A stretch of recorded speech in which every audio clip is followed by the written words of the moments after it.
Have you ever wondered if true metallic metal and non-metallic metal had a baby, what that would look like? Well, in this video, we're about to find out.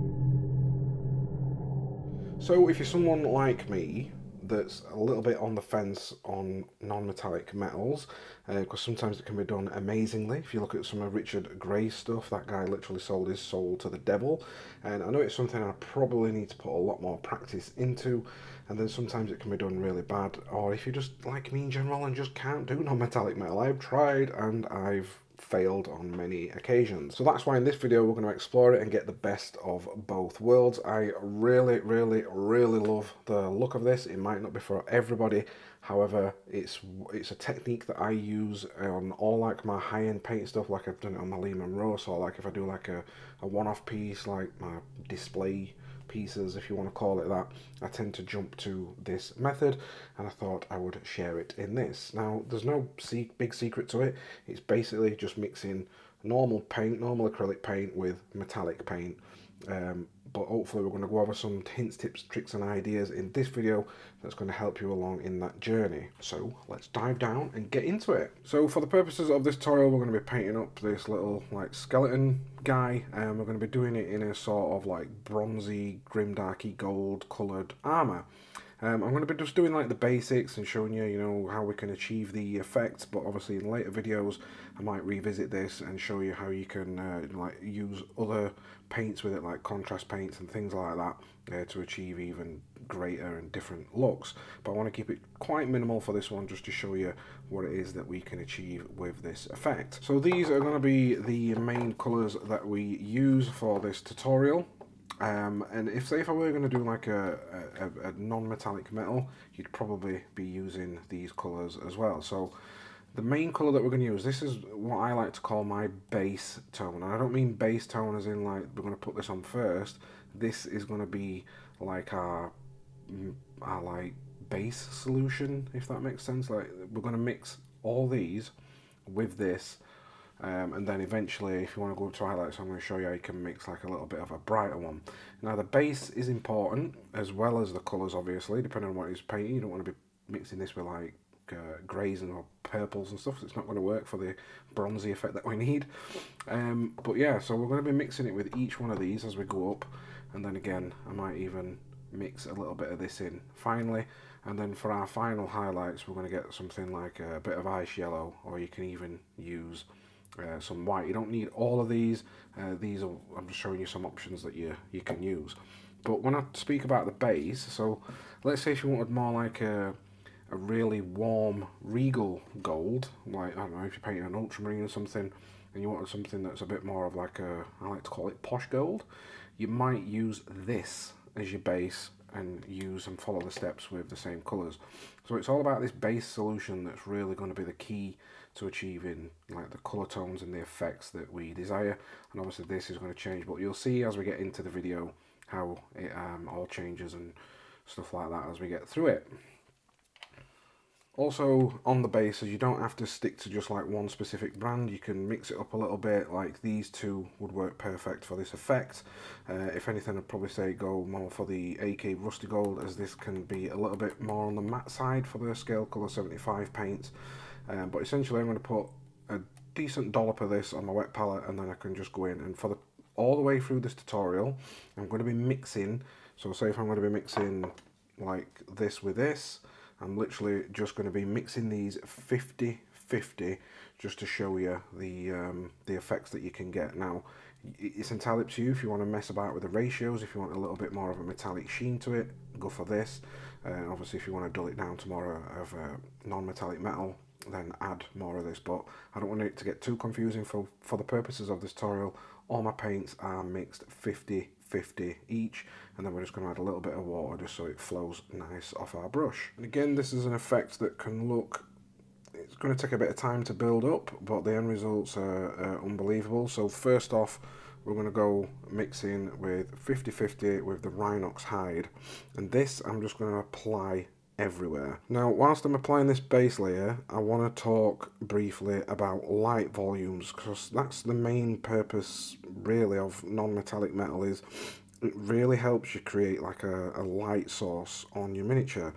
And on camera, I will say as well, on camera this is probably going to look a little bit more on the metallic side throughout this video than it will in real life. But in real life, you sort of get like the effect of it more, like, so obviously your eyes with how much like light and stuff is reflecting into the camera, it gets a little bit different in real life.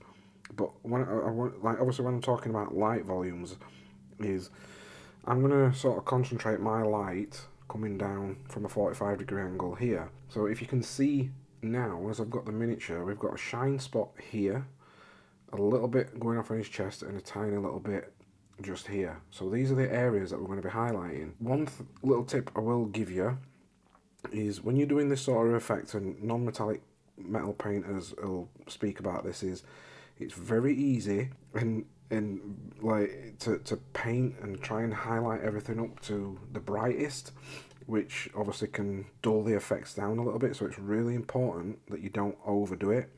And what's nice about this is if you can build it up slowly and obviously highlight what you think you need to highlight, and then if you do need to go in there and highlight any more areas that you might have left in shadow after, it's better to do that than not being able to like go back down. But I will show you some techniques on obviously how we can knock it back down a little bit towards the end. And obviously a really good area of this is, like we spoke about, like the shine spots. These, the helmet and the shoulder pad is going to naturally be a bit like lighter.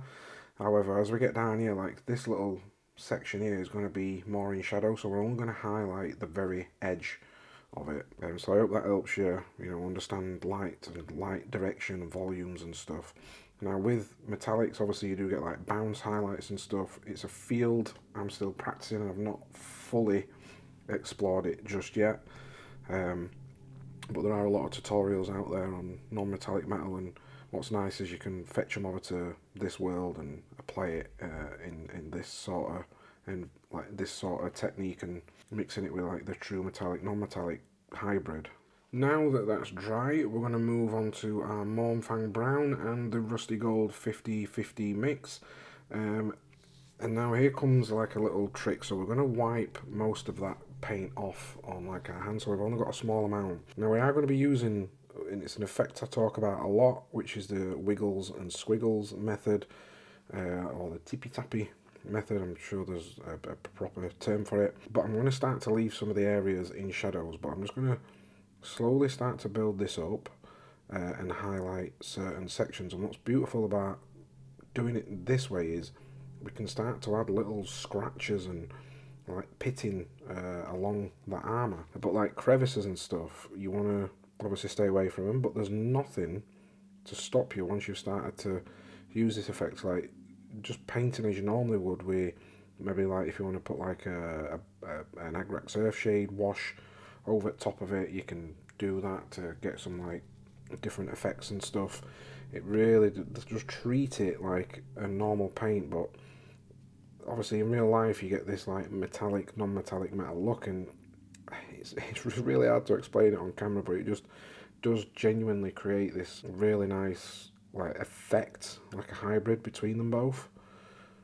So like here, I've added a bit to, I didn't wipe the paint off, but it doesn't matter because we're still on our low colours, so we can easily build it up. And let's say, like I might add 2 or 3 layers of just this colour to build up that like warmness, or like that actual colour itself, to get like some different layers of like weathering and scratching and stuff. That's not a problem to do that. Don't just feel like you've got to keep one layer. Like up here starting to dry, and I can easily just go back in and start applying some more. Also, because this is a little bit on the worn side, as you can see he's got these little dints and like corrosion in his armour, you want to highlight underneath each one of those as well, like the light's catching it as it go down, but don't worry about them too much at the beginning, because we're going to highlight them with our like final stages. Like this shoulder blade, this shoulder pad at top, because that's a bit higher and the light's primarily hitting that, I'm sort of going to go over it all with the Mournfang Brown 50/50 mix, and then I might just leave a small amount of certain areas in there. Now this little bit down here, obviously I want to keep as much as I can of this section in the shadow, so we're just going to be highlighting this top area, and when we get to our final highlight stages, I'm not even going to bother touching this little section.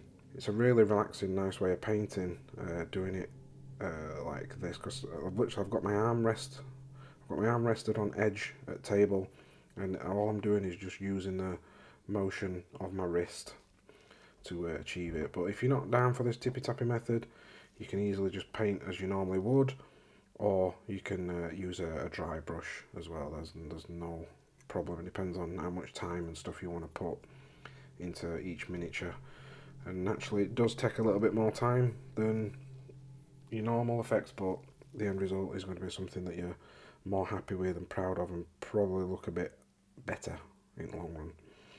Now here in the shadow, now I've still got that Mournfang Brown, even though it's in shadow, I'm just going to add a couple of very small scratches. But I'm sort of just following where the light's hitting, so I can see on my miniature like where that light's hitting on the like his feet areas and stuff, and his shin areas, and I'm just sort of following them.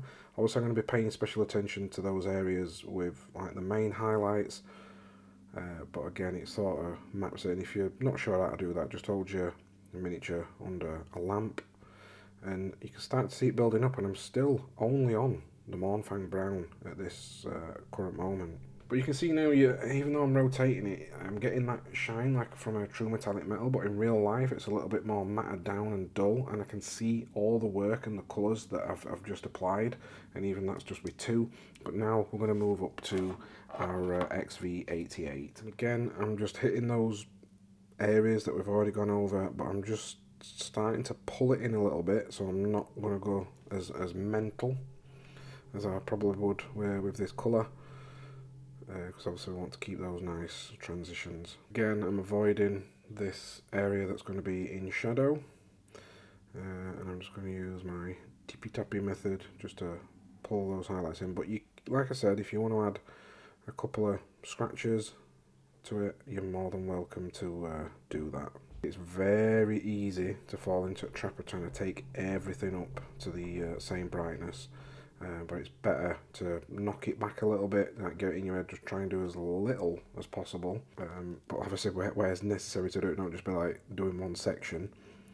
And then you can always go back in and like take it up a little bit if you need to do that. Next up, we've got the Baylor Brown. Now this colour, if you want to keep it and start to experiment with other colours, then the Baylor Brown's one that's going to make it even like brighter and turn it a little bit more towards the bronze side of it. Now I'm mixing it at this stage with the rusty gold still 50/50, but after this I'm going to do the same colour but step it up to the Peridot Alchemy, which is like a bit of a brighter silver. So this is where we're at this stage just at the moment. Obviously I've got a big bright light just up here which ain't helping with that reflection, but we'll get some nice close-up shots and stuff at the end. Now we're going to do the same but with the Peridot Alchemy, and I'm just going to literally now start to ignore like the lower half areas and just pay attention to the top. So there's not going to be a massive tonal jump at this stage for this Peridot Alchemy bit, but it's just going to get it prepped up, ready for our final stage with just putting some final little highlights in with the ice yellow, and that's going to add as our final like brightest points. So now I've got the ice yellow with the Peridot Alchemy, and I'm literally, this is just going to be for our brightest points and just picking out tiny little areas just to make everything stand out as one last final touch. You can do this with white as well if you want to do that. There's no issue, but I want to keep the little bit of the tint of yellow in there just because it's that like bronzy gold colour. And you could even add, if you really want to get something super bright, then you can add just that tiny little bit of white on its own in certain areas, but I won't go mad with it because it'll dull and spoil the effect of what it is that you're actually painting. Now that we've done that, and I've even added a tiny little bit of white at top just to show, but it's not really made a massive difference because we've done that ice yellow already. But I'm just going to show you how we can knock it back a little bit now, and there's no issue at this stage if you want to use like your washers and your Agrax surf shade to get into crevices and stuff. You can more than welcome treat it like you would any other thing. But what I'm going to do just to reinforce some of them shadows is I've gone back to my Rhinox hide, and I've just used water to get it to a glaze consistency, and I'm just going to start to brush some of that into the shadow areas just to deepen them a little bit more, knock that shine back a little bit from what you get with the metallic pigments, and it'll just tie everything together, reinforce those shadows, and just improve that effect overall. You can do 2 or 3 layers of this if you want to. There's, knock it back and forwards as much as you want at this stage. And this is a really good stage for like your tidy up. If you feel like you've gone overboard a little bit with certain areas, there's nothing to stop you knocking it back. And depending as well what sort of colour you want to use for your glaze, you can even like warm areas up, like if you've got like reflections and stuff. But again, that's a video for another day. But you can experiment with this glaze phase to get different like temperatures and warmth in the actual colour and armour that you're wanting. So there's a little bit of a time jump now, and as you can see, obviously I've added some, really quickly just painted in some other areas. I've also done this same true metallic, non-metallic mix hybrid with the silver as well, just so you can sort of see that in action. But this is sort of what it looks like if you've not added any like weathering effects or anything. But really quickly, just going to add a little bit of verdigris just to show you that you can, mix other stuff on top of this. And there we have it with a little bit of verdigris and weathering on it. So yeah, in conclusion then, this is a great fun effect that I use on like what I call my posh miniatures. For when I'm painting like high-end pieces, if I want that sort of non-metallic metal look. But obviously you get best of both worlds with this. Obviously some people might like it, some people might not.